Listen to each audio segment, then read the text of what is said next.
Ishomero rya Hope Integrated Secondary School okushikira higuru riti nibwo nyuma yo kutunga beje nshanjo na batano kandi bona bashyire kutunga baraha iyo koreka ngo bahereze sine ya kana omukarikira mensia okurgo mu kitongore cya UNEB.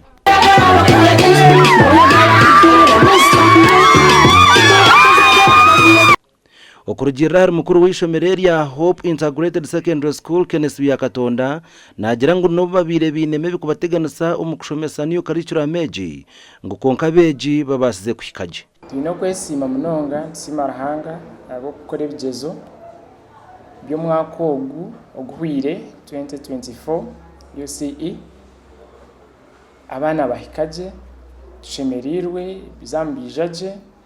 tukashitamisa abana nshanju na batano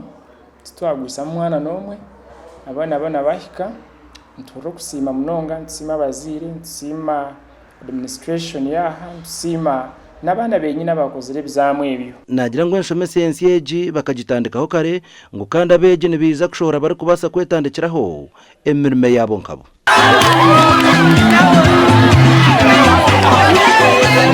Abana kikaje buzebi hasn't kugira ngo kizire hora ikitaka tekere tuketeka jabana bitu twabashomesaje facilitations being a new curriculum to kosa hands on practicals project work abana twabashomesa mu nshomesensya nko kweshemire kuberi twagambaho nabamo mubeji abaherezo kushoma batugambira iki babasise kuhika school binji mbufura mu ruhurire shomero mbigambo